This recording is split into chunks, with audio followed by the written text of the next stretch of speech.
নমস্কার বন্ধুরা, অনেক দিন পর লং ভিডিও নিয়ে চলে এলাম। তা আজ বানাচ্ছি বড়া পাও, মুম্বাই স্টাইলের বড়া পাও। তো চলো দেখি নি কীভাবে বানাই। তা আমি প্রথম আলুটাকে ভালো করে সিদ্ধ করে নিয়েছি কেটে। সিদ্ধ করার পর এবার আমি ধনিয়া পাতার চাটনিটা বানিয়ে নেবো।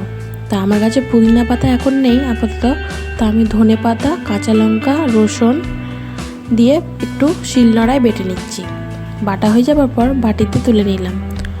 ওর মধ্যে এবার একটু স্বাদ মতো নুন আর লেবু দিয়ে দেবো, বা কেউ তেঁতুল জলও দিতে পারো ওর মধ্যে, ঠিক আছে। আর এবার এটা আমি মিশিয়ে নিলাম। তারপরে কড়া বসিয়ে দিয়েছি।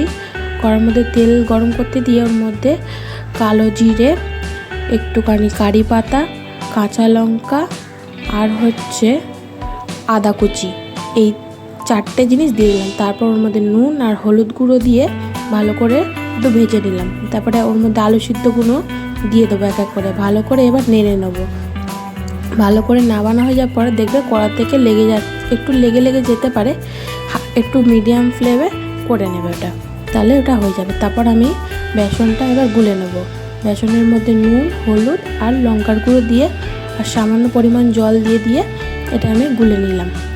এটা আমার রেডি হয়ে গেল। এবার রেডি হয়ে যাওয়ার পর আমি এটা একটু সাইডে রেখে দিচ্ছি, কিছুক্ষণ এটা রেস্টে রেখে দেবো। তারপর যে আলুটা বানিয়ে রেখেছি ওটা এবার গোল গোল করে, বড় সাইজেরও করতে পারো, ছোট সাইজেরও করতে পারো, যে যেরকম করতে পারো। আমি এরকম সাইজের একটা একটা করে বানিয়ে নিলাম সব কটা। এবার আমি বেসনের মধ্যে চুবিয়ে এটা তেলে ফ্রাই করে দেবো। একটু লাল লাল করেই ফ্রাই করেছি, যেন বেসনটা যেন কাঁচা না থাকে।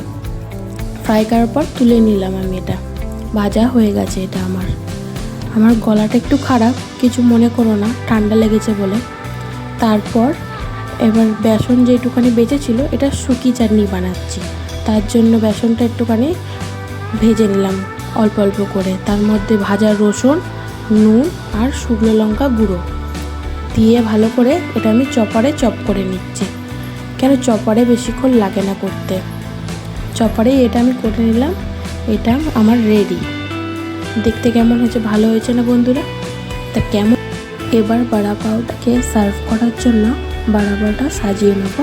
আর পাওটা বাইরে দিয়ে কিনে নিয়েছিলাম, একটু সেঁকে নিয়েছি। তারপর ওর মধ্যে ধনে পাতার চাটনি, শুকিয়ে চাটনি আর আলুর বড়াটা দিয়ে দেবো। তাহলে আমার বড়া পাও রেডি। কেমন হয়েছে কমেন্টে নিশ্চয়ই জানাবেন। আমার চ্যানেলটাকে সাবস্ক্রাইব, লাইক, শেয়ার, কমেন্ট করে দিও। আর আমার ভিডিওটা দেখার জন্য ধন্যবাদ।